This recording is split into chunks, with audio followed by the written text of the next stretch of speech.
So yes, I'm going to be turning this pumpkin into a 3D printable lithophane. And if I've lost you already, stick with me for just a second because I think by the time I'm done explaining this, you'll see the vision too. Basically, a lithophane is just a way of creating an image by using a translucent material and building it up layer by layer. That way when you shine a light from the back, different amounts of light are able to pass through the different thicknesses of the layers, and you can actually make some really high detailed and high valued images this way. The technology has actually been around since the 1800s, and they used porcelain back then. But nowadays, it's actually really easy to make your own lithophanes using a 3D printer. And I realized that this pumpkin is basically using that same technology, except in this case, the translucent material is the internal foam. So all I have to do is redo all of this as a 3D printed lithophane, and there's a couple of reasons for that. If I turn off the light, you can see just how brown the relief carving has gotten, and this is the color that the foam used to be. Not only that, but there are a lot of cracks from where I accidentally dropped it, and I broke a piece off the back. So this pumpkin could definitely use a second life, and this is a great way of doing that. Not only that, but if this works and goes according to plan, I should be able to offer it to other people to print out their own Luigi's Mansion lithophanes as well. Be sure to stay tuned to the end of the video to learn more about that. So I was able to find an image of the original pumpkin that I was trying to emulate, and I was able to crop out the section that I want to make into a lithophane and save that to my computer.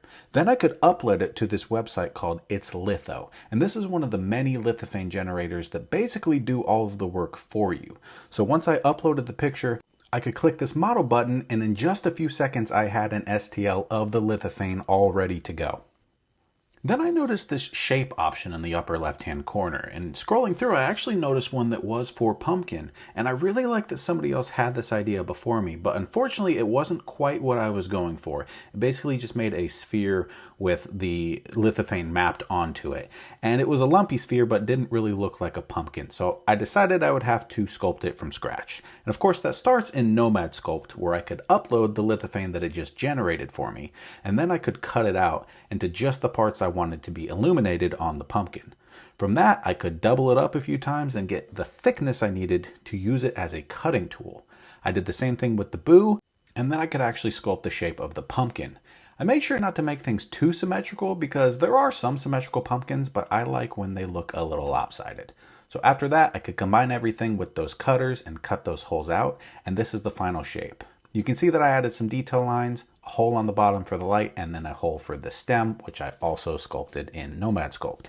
After that was done, I could go back into the menu and bring back the lithophane and add it to the final pumpkin so that I can have one option with it incorporated and one option where they are separate, and more on that later. But now that we have all of the parts, we can go ahead and start printing them out. But apparently I did not get any time-lapse footage of the pumpkins printing on my X1 Carbon. The only footage I have is on the Anycubic Cobra 2 Max here, so sorry about that, this is going to have to do. And many print hours later we have, believe it or not, pumpkins. And a lot of them, but there's a couple of things I want to touch on with each of these. So we'll start with this one. I printed this on the X1 Carbon, and I decided to do it in two separate pieces. As you can see, we have the outer pumpkin shell here, and then I have the lithophanes in a couple of different colors.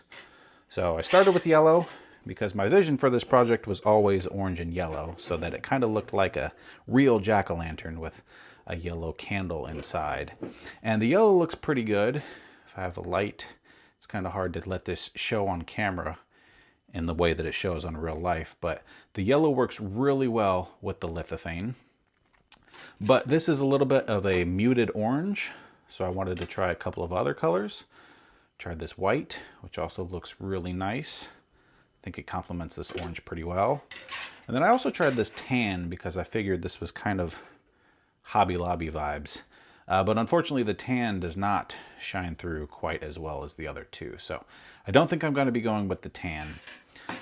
But if I take the white and I just tape it in place temporarily, we can get a pretty good idea of how it looks in the end. Because the idea is to glue this in place after the fact, either with hot glue or with super glue. And then if I put the light on the inside, this is generally what the project is supposed to look like. And on camera, there's a huge white spot here, but in real life, it's actually really evenly lit up and consistent all the way across. But a couple of things that I want to point out here. And the first is this crazy pattern you can see. That's actually from the gyroid infill that I used when printing this. So that's something to keep in mind if you're going to be printing your own pumpkin, is to make sure you use enough perimeters so that the infill doesn't shine through. Unless, of course, you like this look, in which case use fewer perimeters. But either way, I think it looks pretty cool. Another thing to point out is that there's a little bit of an overlap where the two pieces come up against each other. And you can see that there's a couple of gaps here where I got a little too close to the outside edge here when I was thinning this area to create the ledge to put the lithophane on. So that is something that I'll either need to fix or something to keep in mind if you're going to be doing the two separate pieces like this. But that's just one option. So I'll just set that to the side for a second. Because another option is to just print them both at the same time. This is actually one piece, and it's printed on the X1 carbon in multiple colors. So the stem was not printed with this, it's a separate part, but the orange and yellow were printed at the same time. And I did that so that I didn't have that problem of the border showing up underneath, and I could make it really seamless and not have to glue anything in. Now, one of the good things about this is that as long as I have 5 perimeters, the lithophane gets printed completely solid. Quick note from future Brian while editing. I forgot to mention, and it is very important, that your lithophanes must be 100% infill. Otherwise, they won't work. And the rest of it can have infill that is relatively hidden. So with the light, here's what this one looks like. Again, it's really bright down here on the camera, but it does not look like that in person. One thing I do want to point out on this one is a weird error that happened, where there's actually an orange line that printed right through the yellow here. And I have no idea how that happened. It's almost like the X1 carbon didn't fully purge the orange and there was some bleed there, but it only happened on this one line, so not quite sure what's going on there. But otherwise, this is a completely flawless print, and I love how it looks. You can see the lines are somewhat illuminated, and I think it gives a really awesome effect. But printing in multiple colors is kind of wasteful, and it does take a really long time, so that option might not be good enough for everybody. Another option is to print it all in one solid color. So actually the lithophane in here is yellow, just like the rest of the pumpkin. I printed it all in yellow, and then you see that I have masked it off, because the idea here is that I can prime and paint the actual outer shell of the pumpkin any orange that I want, and then the lithophane will still be the natural yellow and will still shine through just fine. And I think the filler primer mixed with the paint will make this pumpkin opaque enough to where you won't be able to see any of this infill anymore. So kind of killing two birds with one stone there, being able to print it all in one piece, avoid that inner ledge, and get it all nice and uniform. And I can make it the color that I want for relatively quickly and relatively cheap in terms of the filament. So this might be a good option for a lot of people. Of course, if you have a bigger printer like I do with the Anycubic Cobra 2 Max, you can also print these big boys. And I wanted to print a big one so that it would be more in line with the original foam pumpkin that I made. And here is what we have for that. So again, I have one that I just printed in leftover filament that I had, which will need to be filler primered and then painted. And then I have one that I was able to print in adequate enough walls to hide the infill and have it all in this nice orange. And then of course I printed out separate lithophanes in both yellow and white to decide which one I like better for that. And for the other ones, I have a couple of different colors of orange that I can paint and play around with and see what I like better. You can see that I also have green and brown stems. The green I think is really nice and nostalgic and reminds me of old decorations from my childhood that I had. And the brown is a little more natural, especially on the orange pumpkins. Looks a bit like an actual pumpkin. So a couple of options there. And then just for fun, I did design a long stem. So if you wanted to use it as a handle, you can do that. But I think it looks a little goofy that way on top. So I haven't decided if I'm using that yet, but it is an option if you want to print your own. And speaking of painting, we can condense that down to about 30 seconds. First, I primed it all in filler primer, both the big one and the small one, and then I was able to paint each of them with those orange paints that I showed earlier. I just went on vibes, which one I wanted to use on which pumpkin. I already had a couple of different colors of lithophanes printed out for each of them, so I just went on which ones I think would look best with the colors I already had. Once both of the pumpkins are fully painted, we can give them some time to dry and move on to some lighting options. So I was hoping to have a lighting solution already figured out with a base that would fit into the bottom and it would house the cord and all the bulbs needed to light this up. Unfortunately, we're only a couple of days away from Halloween and this video is already way later than I was intending. So in the meantime, I figured I would show you the lighting solution that I've been using for my foam pumpkins, which has also been working for the plastic ones. Basically, it's just an extension cord with an outlet to light socket adapter and an LED light bulb.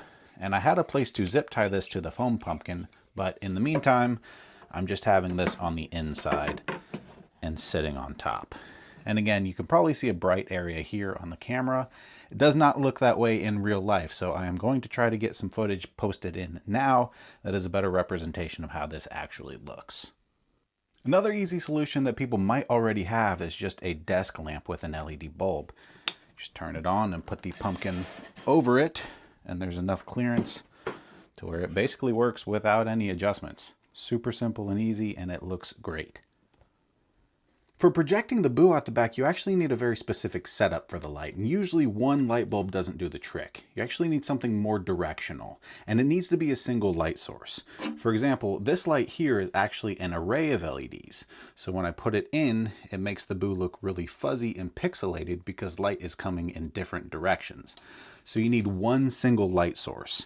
And a good thing I found to use for that is a simple headlamp with a single bulb.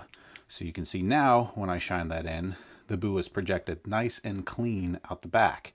You can actually change where the boo is coming from based on the direction and the angle of the light. So I like something about midway pointing in the center. And actually a good solution for both I've found is to use the desk lamp to illuminate the relief carving, and you can actually wrap the headlamp around the post here, and you can set up the boo with the same light. So something like this, and then you can adjust the headlamp to shine on it in the direction you want. And both of the painted pumpkins are dry now, so I can go ahead and remove the masking from the yellow pumpkin and reveal the lithophane underneath and the orange that I think looks pretty good and pretty natural. Paint on the larger pumpkin also looks pretty good, and I can go ahead and glue in the rest of the lithophanes to the big pumpkin as well as the little ones. And with that, our pumpkins are complete, so time for a quick showcase of all of them, and they all have a very different vibe, so let me know which one you like best. First is the multicolored pumpkin printed in one go, which looks like this with the lights turned off, and I really like how this one turned out. The orange and the yellow is exactly what I was going for. I'm a little disappointed by the streak on the bottom though. Either way, total success and a good representation of the original foam pumpkin. Next up is the yellow pumpkin painted with an earthy orange, and it looks like this with the lights turned off. Another good choice. I think the yellow works a little less well with this particular orange. It looks a little unnatural, but I still like it. Next up is the pumpkin with the Hobby Lobby color palette, which looks like this with the lights turned off. Again, on the camera, it's a little hard to see this one, but in person, up close, it looks nice and bright and vibrant, and I really like how the white looks against this particular orange. And finally, onto the bigger pumpkins. This one is the orange and green, which looks the closest to the foam pumpkin I was starting with. This one looks incredible in person. The orange and green color scheme is really nostalgic and reminds me of my childhood, and I think the lithophane works really well. And finally, the large painted pumpkin that looks a lot more natural. I went with the brown stem on this one. And again, it doesn't look great on the camera, but in person, this one looks really good. The white against the more natural orange is such a great combination. And I'm really not sure if I like this version better or if I like the more nostalgic color. So you let me know which one you prefer. So there we go, a 3D printed lithophane of my Luigi's Mansion pumpkin. And I gotta say, it came out just how I was hoping it would. I think I pulled it off, but let me know what you think. And like I said, I am going to be iterating on this design. There's a couple of things that I want to fix on the model, and I do want to make a standard lighting solution that should be able to slot into the underside. So be sure to subscribe to the channel because I'm sure I'll be posting a short when that is updated. And if you want to print one of your own Luigi's Mansion Lithophane pumpkins, it will be available to my members. There is a tier that gets access to all of my 3D printed designs. And let me know if you have any pumpkin ideas that would look good as a lithophane. I'm thinking maybe Mario with a shine sprite behind him, or a wolf with a full moon. I've got a few ideas, and this is not going to be the last time I visit this concept, so let me know what you think. And once again, thank you to Thad Carpenter and Thomas Computes for being my top members. Your support is greatly appreciated. And to everyone else, thank you so much for subscribing and watching to the end. It means the world to me. I'll see you in the next one. Oh snap, you made it to the end. Now that's dedication. If you like this video, you might like some of the other life-size props that I've made. Check out one of the videos on the side or check out the full playlist. And click the circle in the center to subscribe. I love you.